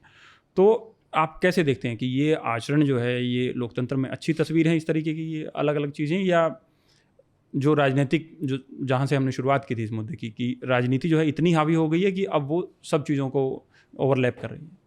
देखिए, राजनीति हावी तो हुई है। गए 10 वर्षों का अगर आप पार्लियामेंट का कार्यकाल देखें, पिछले 5 वर्षों में जिस तरीके से बिल्स की रेल रोडिंग हुई है, जिस तरीके से बिल्स स्टैंडिंग कमिटीज़ को रेफर नहीं हुए हैं, सब कुछ एक राजनीतिक दृष्टिकोण से होता है। जो भी कहा जाता है, जो भी किया जाता है, सब कुछ एक राजनीतिक दृष्टिकोण से होता है। एक तरफ जहाँ सब लोग संविधान की शपथ लिए जा रहे हैं, सब लोग जय संविधान कहे जा रहे हैं, दूसरी तरफ वहाँ एक इमरजेंसी को लेकर स्पीच देना, ये बहुत ही केयरफुली कैलकुलेटेड स्ट्रैटेजी है। तो राजनीति हावी हुई है, इस बात में तो कोई भी दो राय नहीं है। दूसरा मुद्दा यह है कि जैसे स्मिता जी ने कहा, एक कोई खास बदलाव नहीं है। उसके पीछे का एक कारण ये भी देखा जाता है कि ये जो सेंस ऑफ कंटिन्यूटी का एक मैसेज भेजने का प्रयास किया जा रहा है देश में, कि मिनिस्ट्रीज रिपीट की जा रही हैं, स्पीकर की पोस्ट रिपीट की जा रही है, एक सेंस ऑफ कंटिन्यूटी कि कुछ खास बदला नहीं है, हमारा जैसे चल रहा था वैसे ही चलने वाला है। और जब स्पीकर पोस्ट की बात आई, हमने कई वर्षों बाद एक इलेक्शन देखा है स्पीकर पोस्ट के लिए। वो विपक्ष ने कहा कि एक सिंबॉलिक इलेक्शन है। तो राजनीति तो हर एस्पेक्ट में हावी हो रही है, लेकिन अब देखना ज़रूरी ये भी है कि ये मैसेजिंग किस तरह से, राजनीतिक मैसेजिंग पहुंच पाती है। विपक्ष को अगर आप देखें, विपक्ष का अगर रवैया देखें पार्लियामेंट में पिछले कुछ दिनों में, एक तरह का कॉन्फिडेंस विपक्ष में नज़र आता है, क्योंकि आंकड़े बड़े हैं। कांग्रेस पार्टी के अपने आंकड़े बड़े हैं। कांग्रेस पार्टी के लोकसभा लीडर इस बार नए हैं। ये विजुअल ऑप्टिक्स बहुत अच्छे लगते हैं। उस दिन भी हमने विजुअल देखा जहां जब स्पीकर जीते हैं चुनाव, उसके बाद प्रधानमंत्री जी राहुल गांधी जी हाथ मिला रहे हैं, उनको लेकर जा रहे हैं। ये विजुअल ऑप्टिक्स बहुत अच्छे हैं। पर विपक्ष की एक मैसेजिंग फ़िलहाल अगर आप देखें, राजनीतिक मैसेजिंग जो जा रही है वो काफ़ी कंसिस्टेंट जा रही है। इस लोकसभा सत्र में, चुनाव के बाद का जो पहला लोकसभा सत्र है, पहले दिन हमने देखा सारे लोग कॉन्स्टिट्यूशन की कॉपीज़ लेकर आए हैं, सबने मिलकर कॉन्स्टिट्यूशन की कॉपीज़ के साथ तस्वीरें खिंचवाई हैं, फ़ोटो ऑप्स हुए हैं, वो एक यूनाइटेड फ्रंट नज़र आया था। फिर स्पीकर की पोस्ट को लेकर, डिप्टी स्पीकर की पोस्ट को लेकर बहुत बैकडोर बातें हुई हैं। मल्लिकार्जुन खड़गे जी और विपक्षी कई नेता राजनाथ सिंह जी से मिले भी थे, ये कहकर कि डिप्टी स्पीकर की पोस्ट एज़ पर नॉर्म हमें दी जाए। उस पर राजनाथ सिंह जी ने कहा कि पहले आप स्पीकर की पोस्ट पर समर्थन दीजिए, डिप्टी स्पीकर की पोस्ट पर हम बाद में आएंगे। तो कहीं ना कहीं एक पुशबैक नज़र आ रहा है पार्लियामेंट में विपक्ष की तरफ से, जो एक बहुत ही फ्रेश चेंज है देश के लिए, क्योंकि गए 5 सालों में वो देखने को नहीं मिल रहा था। लोकसभा स्पीकर की अगर हम बात करें, ओम बिरला जी की अगर हम बात करें, तो अगर UPA 1 और UPA 2 का हम कार्यकाल देखें और 14वीं और 15वीं लोकसभा में 60 से 70% जो बिल्स आते हैं, जो बिल्स आए थे उस वक्त, जो बिल्स टेबल हुए थे, 60 से 70% बिल दोनों टेन्योर्स में स्टैंडिंग कमिटीज़ को रेफ़र किए गए हैं। अगर आप ओम बिरला जी का या फिर एनडीए का गए 10 साल का कार्यकाल देखें, पिछले सत्र में जब प्रधानमंत्री मोदी जी का 2014 से 2019 तक का एक टेन्योर था, उस वक्त 25% बिल स्टैंडिंग कमिटीज़ को रेफ़र किए गए हैं।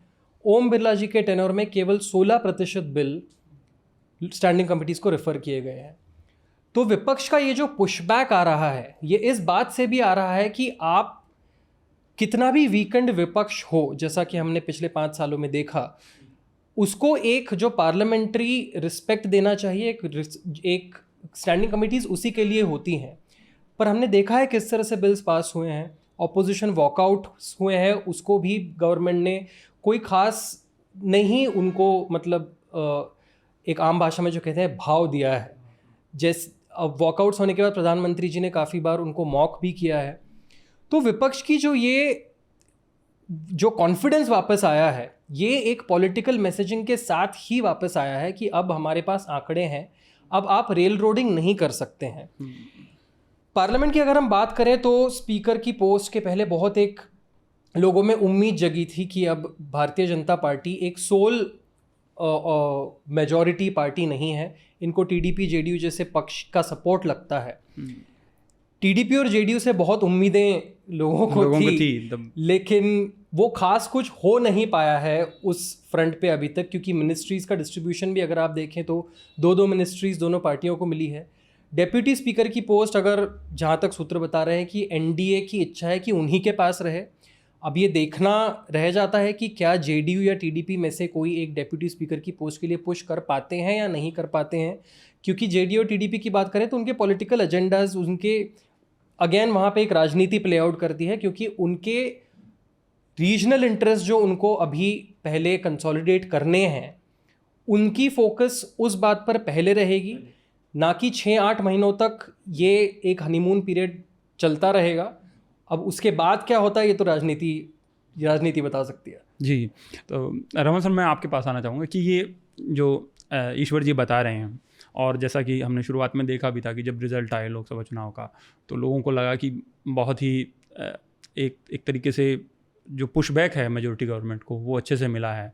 और जिस तरीके के कयास लगाए गए कि जेडीयू हो, टीडीपी हो, ये रास्ता रोकेंगे, लेकिन अब तक वैसा कुछ हमें मतलब विजुअली तो हमें होते नहीं दिख रहा है। चाहे वो कैबिनेट रिपीट होना हो या ओम बिरला जी का दोबारा लोकसभा अध्यक्ष बनना हो, तो आप क्या देख रहे हैं कि क्या वजह है कि ऐसा कि जो जेडीयू और टीडीपी का बारे में जो बातें कही जा रही थी, अचानक से साइलेंट मोड पे क्यों चले गए हैं? अगर आप देखें, जब मोदी पहली बार पावर पे आए 2014 में, तब से अगर आप 2014 से 2024 तक का अगर हम रास्ता देखें 10 साल का, तो मोदी जी उनकी जो गवर्नमेंट थी उसमें एरोगेंस काफ़ी झलकता था, उसमें एक कन्फ्रंटेशन का था, और तीसरा था brutal attack on all the politicians who do not go with BJP. हाँ, अगर कोई बीजेपी की साइड आ गया तो उसके अगेंस्ट ईडी केसेस भी विड्रॉ हो जाते थे, या वॉशिंग मशीन टाइप जो ठंडे आरोप बस्ते लगे में थे। चले जाते थे। तो वो ये अगर आप देखेंगे 10 साल में, एक तो ये चल रहा है पॉलिटिशियंस के साथ, और दूसरी जगह वो सोसाइटी को पोलराइज करके कि हिंदू मेजोरिटेरियन गवर्नमेंट, मतलब कि हिंदूज के सारे कंसोलिडेशन हमारे जो पास है आए, एक तरह से। वो कास्ट के ऊपर कंसोलिडेट ना करें, हिंदू हाँ, एक बड़ा अम्ब्रेला जो है, हाँ, उसके ऊपर कंसोलिडेट करके वो वहाँ से करे। तो ये इनका पूरा का पूरा खेल है। अब 2024 में खेल का खेला हो गया है। कुछ 400 की जगह उनकी 240 पे रुक गए, राइट। बिल्कुल। अब उसमें टीडीपी और जेडीयू जड़ गए। अब टीडीपी और में आपके चंद्रशेखर हैं, और आपके इधर क्या नाम, जेडीयू में नीतीश कुमार है, ठीक है। Nitish Kumar is also 70+, Chandrashekhar is also 70+। इनके अपने स्टेट के कंसर्न्स ज़्यादा हैं, और नीतीश मेरे ख्याल से उनकी जो पॉलिटिक्स दिखती है अभी तक, वो रिटायर, इस बात को रिटायर कर गए हैं कि वो स्टेट में अपना रोल बना सकें बढ़िया तो चलेगा, और बाकी थोड़ा बहुत वो सेंटर से, जैसे इनके 9-10 या 12 जितने भी एमपीज आए हैं, तो उससे वो नेविगेट कर सकें और स्टेट को स्टेट में अपनी पोजीशन कंसोलिडेट कर सके, एक उनका वो एटीट्यूड चल रहा है, ठीक है। और चंद्रशेखर के भी अभी इमीडिएट जो कंसर्न्स हैं वो स्टेट का फाइनेंसेस हैं, उन्होंने बहुत सारे वेलफेयर स्कीम्स अनाउंस कर दी हैं, वो पहले ऐसे नहीं थे। वो तो अगर पुराने इनका फर्स्ट टाइम जब वो आए थे तो उनको सीईओ कहा जाता था, उनकी बहुत कॉरपोरेट स्टाइल ऑफ फंक्शनिंग थी टुवर्ड्स पॉलिटिक्स, ओके। लेकिन अब इस बार लेकिन क्योंकि वो इतना डेस्परेशन था, अरेस्ट भी हो गए थे कि इनको आना था वापस, तो इसीलिए उन्होंने क्या नाम बहुत सारी वेलफेयर स्कीम्स अनाउंस किया, अब उसके लिए पैसा चाहिए। तो उनका भी इमीडिएट कंसर्न अभी स्टेट है। तो ये एक पूरा माहौल जो बना है उसमें Modi is testing the waters, मतलब ये क्या कर रहे हैं कि ये अभी कंटिन्यूटी के साथ चल रहे हैं। इसलिए आप देखेंगे ओम बिरला सब कुछ धीरे धीरे अपना कंटिन्यूटी चल रहा है। अभी क्या नाम उसके बाद जीतने के बाद क्या क्या हुआ है, आपके वो इंश्योर कर रहे हैं कि दिल्ली सीएम जेल में रहे, ठीक है। तभी वो सीबीआई को इन्वोक कर दिया, करप्शन चार्जेस इन्वोक कर दिया कि वो उसको जेल में रह सके। वो अलग बात है कि सीबीआई के केस में बेल इज इजीली मिल सकती है, लेकिन वो पीएमएलए और जो मनी लॉन्ड्रिंग केसेस हैं उसमें बेल मिलना मुश्किल होती है। लेकिन वो बट वहां से भी उन्होंने कानून रास्ता तो निकाल लिया था। मुझे लगता है कि जब कभी मेजर इशू आएगा, लाइक मुसलमान का पे अगर ये कुछ इन्होंने लिया, रिजर्वेशन के ऊपर हुआ या सीएए का आया, तो उस टाइम पे टीडीपी और ये क्या JDU they will flex their muscles, क्योंकि उनके वोटर्स मुस्लिम्स भी हैं, है ना। तो इशू के बेसिस पे हमको देखना पड़ेगा कि ये टीडीपी यूपी कभी ना कभी करेंगे, लेकिन अभी उनके इमीडिएट कंसर्न स्टेट्स के हैं, और सेंटर में जो हो रहा है होने दो। और मोदी जी भी अच्छा एक उनको मौका मिला है, तो वो भी he is also testing waters कि जितना देर तक कंटिन्यूटी रख सके रखें, और जैसे ही अटैक आएगा तब देखेंगे।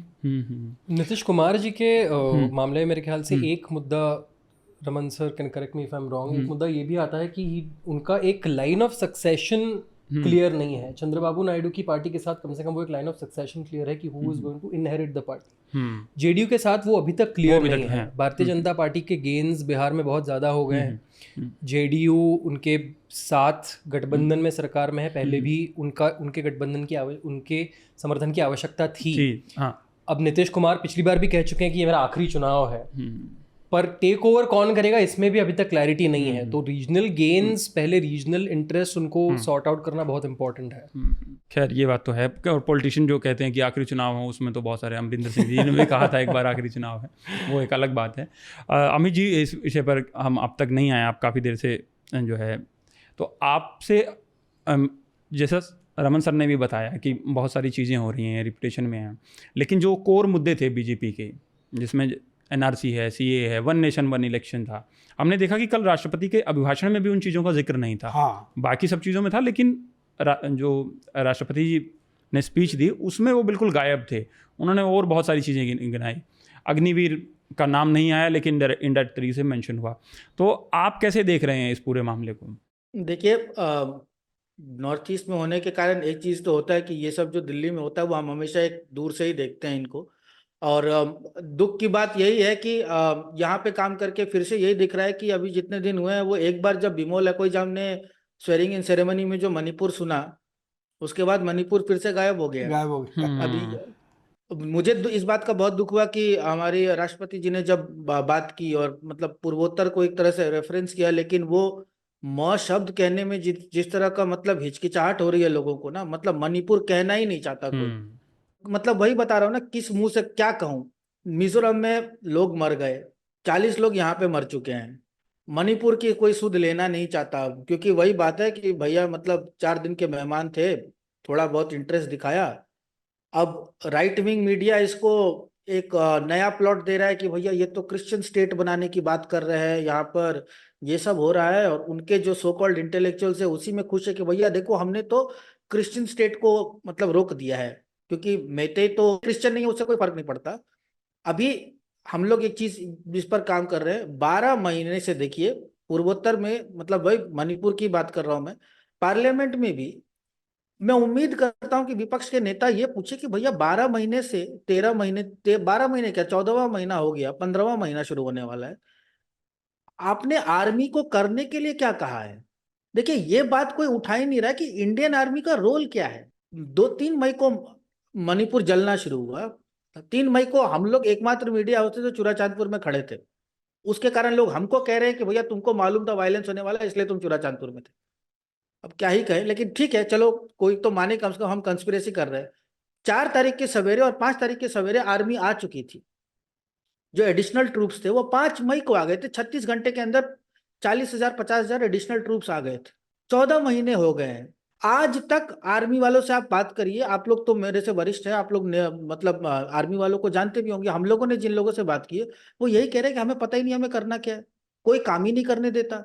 मेते बहुल इलाकों में वो किसी को अरेस्ट करने जाओ तो मीरापाई भी रोक देते हैं, थोड़ा और आगे जाओ तो मिलिटेंट जो है वो तो मतलब एक एक तो यही नहीं पता चलता कि मिलिटेंट कौन है और आर्मी कौन है, कि दोनों एक ही तरह के कपड़े पहने हुए होते हैं। कहीं पे भी जाओ उनका जो जिस एरिया में जाओगे वो रीजन स्पेसिफिक इंसर्जेंट जो आपको आर्मी को काम करने से रोक देते हैं। 14 महीने हो गए, मैं उम्मीद करता हूँ विपक्ष वाले पूछे कि भैया आर्मी ने किया क्या है और आर्मी को आपने बोला क्या है करने को। देखिए मणिपुर कोई, अगर आप नागा बहुल इलाकों को छोड़ दें तो मणिपुर कितना बड़ा रहेगा बताइए। इम्फाल से चूड़ाचांदपुर की दूरी 100 किलोमीटर 110 किलोमीटर है। ये इतना छोटा रिलेटिवली इंडिया के हिसाब से जिस तरह का मैंडेट होता है और जिस तरह, these are not mountainous areas right, this is not Kashmir level height, Arunachal भी नहीं, ये पहाड़ी इलाके हैं, पर्वतीय इलाके नहीं है कि 15,000 फीट पे और टाइगर हिल और सियाचिन चल रहा है। ये पहाड़ी इलाके, इतना छोटा एरिया है, आपके पास इतने आर्मी वाले पहुंचे हुए हैं वहां पे, और 14 महीने हो गए और आर्मी को भी नहीं पता कि उनको करना क्या। आर्मी या तो आर्मी कंट्रोल में है या तो आर्मी कंट्रोल में नहीं है। अगर आर्मी कंट्रोल में है तो फिर ये हालत क्यों है, और अगर आर्मी कंट्रोल में नहीं है तो क्यों आर्मी कंट्रोल में नहीं है। और मैं उम्मीद करता हूं कि विपक्ष अब इस बात को उठाए। बिमल कोई ने बात उठाया है, देखिए मैतेई लोगों के अंदर आर्मी के खिलाफ स्पेसिफिकली आसाम राइफल्स के खिलाफ बहुत गुस्सा है, और ये गुस्सा जायज भी है और ऐतिहासिक भी है। सब कुछ को ये कॉन्स्पिरेसी थ्योरी पर डिसमिस नहीं करना चाहिए हमें, बहुत ऐतिहासिक, मतलब इरम शर्मिला की स्ट्रगल की अगर बात करें तो उस समय से आसाम राइफल्स के खिलाफ गुस्सा रहा है। मैं ये नहीं कह रहा कि लोग गलत है या लोग सही है, आर्मी गलत है आर्मी सही है, लेकिन ये मुद्दा आपके नजर के सामने मणिपुर के टुकड़े हो गए। देखिए वो इस भूल में मत रहिए कि पुराना मणिपुर हमको दिखने वाला है। जो कुकी इम्फाल छोड़ के गए वो वापस नहीं आने वाले हैं, जो मेतेई चूड़ाचांदपुर छोड़ के गए उनका आना लगभग लगभग असंभव हो गया है। मणिपुर टूट चुका है। और जो डबल इंजन कह रहे थे, हम लोगों ने शुरुआत में कह दिया था कि ये डबल इंजन किस चीज में लगाया है भाई, डबल इंजन बुलडोजर में लगाया क्या डबल इंजन? क्योंकि जो दरार 50 साल से थे, आपने वो दरार को, मतलब इंग्लिश में था ना कि it is too wide a gap to be bridged, अब इनके बीच में पुल नहीं बन सकता। 14 महीने बाद मेतेई और कुकी एक दूसरे को इंसान मानने के लिए तैयार नहीं है, और ऑपोजिशन को ये सब बात उठाना है। अरे भाई 60 में से 55 एमएलए एनडीए के साथ है मणिपुर में, 14 महीने हो गए अभी तक बीजेपी का एक जॉइंट मीटिंग नहीं हुआ है कुकी और मेतेई लीडर्स को साथ में बिठा के। आपके पार्टी के लोग हैं यार, ऐसे तो मोदी भजन पूरा दिन करता, हर एमएलए उठ के मोदी भजन गाता है। बुलाइए ना मोदी जी उनको, साथ में बैठिए बात करिए। बीरेन्द्र सिंह ने तो बोल दिया कि भैया हम कुकी बहुल इलाके के हैं ही नहीं, हमको कोई मतलब ही नहीं है उनसे। और ये सब मुद्दे मैं उम्मीद करता हूं कि सिक्किम में जिस तरह से ग्लॉफ हुआ था, उसके बाद जो सिक्किम के डिमांड्स है, जो पैसा मांगा है सिक्किम ने, मिजोरम ने पैसा मांगा है रेफ्यूजीज के लिए, जो डिस्ट्रक्शन हुआ है उसके लिए, रोड कंस्ट्रक्शन के लिए, त्रिपुरा में बड़े बड़े डिमांड्स हैं। आपने एक सो कॉल्ड अकॉर्ड साइन कर दिया था त्रिपुरा मोथा के साथ, जिसके कारण त्रिपुरा मोथा अब आपके साथ हो गया है। बहुत बड़ी बड़ी बातें हैं वहां पे जो बाकी है। असम मेघालय का बॉर्डर सेकेंड फेज का कन्वर्ट ये टॉक्स बाकी है, अभी यहाँ पे प्रॉब्लम चल रहा है।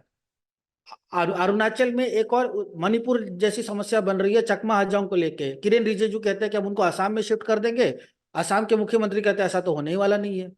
ये बहुत बड़ा बात है, और ये सब बातें मैं उम्मीद करता हूँ कि विपक्ष के लोग उठाएं, क्योंकि वरना नॉर्थ ईस्ट हमेशा की तरह वही होगा कि भैया एक आफ्टर थॉट, जो अंग्रेजी में कहते हैं, we are forever destined to be after thought, and I hope that changes this time. जी जी मेरा एक क्वेश्चन है स्मिता के लिए। हाँ हाँ, उन्हीं के पास जा रहे थे जी। ये जो अभी पॉलिटिक्स चल रही है पार्लियामेंट में, बीजेपी पार्लियामेंट के अंदर और पार्लियामेंट के बाहर, जो भी इनफैक्ट मोदी गवर्नमेंट का मैंने देखा है कि जैसे जीतते हैं वो उसी के बाद एकदम से इलेक्शन मोड में आ जाते हैं।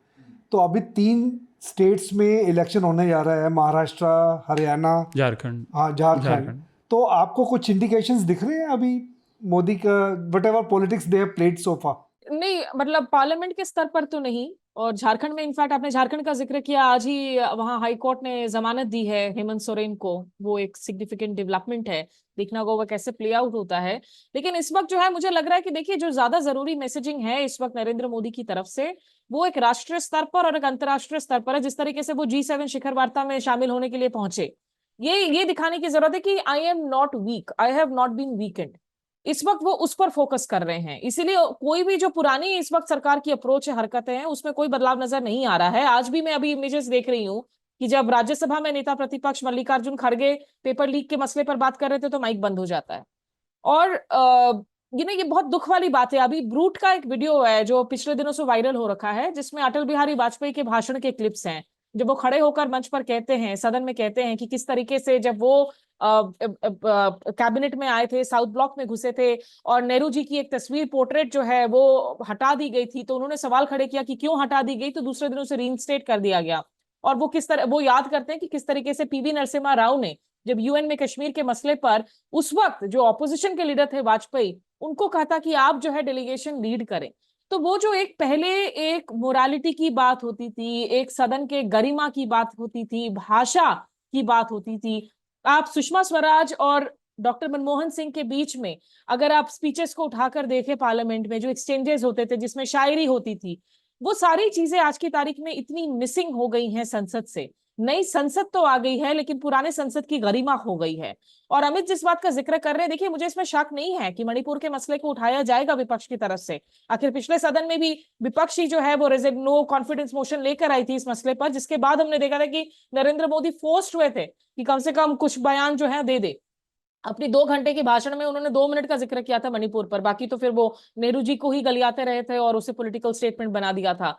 तो आप अगर कश्मीर से अभी जो श्रीनगर से चुनकर आए हैं सांसद, उनकी आप स्पीच को देखें, उन्होंने भी जिस तरीके से जिक्र किया कि ये वो मुल्क है और वो संसद है जहां आज की तारीख में एक सांसद को आप इसलिए टेररिस्ट करार दे देते हैं क्योंकि वो मुस्लिम है, उनकी आइडेंटिटी के बिना पर आप उनको जो है टेररिस्ट करार दे रहे हैं। और सोशल मीडिया पर इस बात को लेकर चर्चा हो रही है कि सिर्फ मणिपुर ही नहीं बल्कि जो लगातार मुसलमानों के घर जो डेमोलिश किए जा रहे हैं, बुलडोज किए जा रहे हैं, मॉब लिंचिंग हो रही है, उस पर राहुल गांधी को खुलकर बोलना चाहिए। लोग राहुल गांधी को सलाह दे रहे हैं कि डरो मत, आप उस पर बातचीत कीजिए, क्योंकि आपको जो मैंडेट मिला है उसमें माइनॉरिटीज का ज्यादा कंसोलिडेटेड सपोर्ट भी इस दफा मिला है इस मैंडेट में, ताकि आप इन मुद्दों को, आप अनकंफर्टेबल मुद्दों को उठा सके। तो मुझे ऐसा नहीं लगता कि विपक्ष इन मुद्दों को नहीं उठाएगी, लेकिन सवाल यह है कि विपक्ष के उठाने के बाद में सरकार किस हद तक वो पेशेंस दिखाएगी कि इन डिबेट्स को होने दे संसद में, या वापस से वही रवैया होगा कि माइक्स बंद हो जाएंगे, सांसदों को वापस से निष्कासित कर दिया जाएगा, उन्हें निलंबित कर दिया जाएगा। उसकी जो कॉन्फ्रंटेशनल जो रूट है, और उसमें तब तक बदलाव नहीं आएगा, जैसा रमन जी ने कहा, जब तक जेडीयू और आप टीडीपी की जो डोमेस्टिक कंस्टिट्यूएंट्स उनकी स्टेट्स में है उस पर सीधे तौर पर जब तक खतरा नहीं मंडराता, तब तक ऐसा नहीं है कि ये कोalition पार्टनर्स इस पर बहुत ज्यादा जो है पुल एंड प्रेशर बनाएंगे बीजेपी सरकार पर एनडीए के अंदर। जी जी, तो आपका ईश्वर जी इस पूरे मामले पर आखिरी कमेंट? इस मुद्दे पर आखिरी कमेंट यही होगा स्मिता जी कमेंट से, I would like to take from it कि पुरानी जो संसदीय परंपरा थी, एक रवैये की, एक बिहेवियर की, वो सही बात है कि नई पार्लियामेंट आते आते कहीं ना कहीं वो ख़त्म होती जा रही है। ये वही पार्लियामेंट है जहाँ पर, जैसा कि स्मिता जी ने कहा, एक मुस्लिम एमपी को बहुत सारी गालियाँ दी जाती हैं बाय अ सिटिंग एमपी, लेकिन आज की तारीख में भी उस सिटिंग एमपी पर, दिल्ली के वो एमपी हैं, उन पर कोई एक्शन पार्लियामेंट्री कमेटी की तरफ से कोई खास एक्शन लिया नहीं जाता, और ये भी लोकसभा स्पीकर ओम बिरला जी की निगरानी में ही हुआ है। तो रमेश बिधूड़ी की आप बात कर, रमेश बिधूड़ी की जो कमेंट थी, बिधूड़ी आई थिंक अब एमपी तो नहीं है, अब एमपी नहीं है, अब एमपी लेकिन पिछले प्लान में थे, 17वीं लोकसभा में थे। तो कोई कमेंट, वो कमेंट नई पार्लियामेंट में आई थी, तो ये उम्मीद है कि अब नई विपक्ष के साथ, एक रेजुविनेटेड विपक्ष के साथ, जो विपक्ष अभी तक तो संगठित दिख रही है, ये यूनिटी चलती रहे और ये पुशबैक भी कायम रहे, ताकि एक डेमोक्रेसी बनी रहे, जिसकी उम्मीद 4 जून से के बाद से बहुत लोगों की दिलों में जगी है। जी जी, रमन सर आप इसमें कुछ आखिरी जोड़ना चाहें? नहीं, आई थिंक ज़्यादातर बातें कह दी गई हैं और इसमें ज़्यादा एंटिसिपेशन करना और ज़्यादा हाँ, स्पेकुलेट अभी करना तो सत्र शुरू हुआ है। तो जी। मुश्किल ही है। अब देखते हैं कि पहला ऐसा कौन सा मुद्दा होगा जिस पे बीजेपी की अपने कोalition पार्टनर्स के साथ ठनेगी। ठनी। तो ठीक। सबसे उसी की अभी वेट करेंगे। ठीक है, ठीक।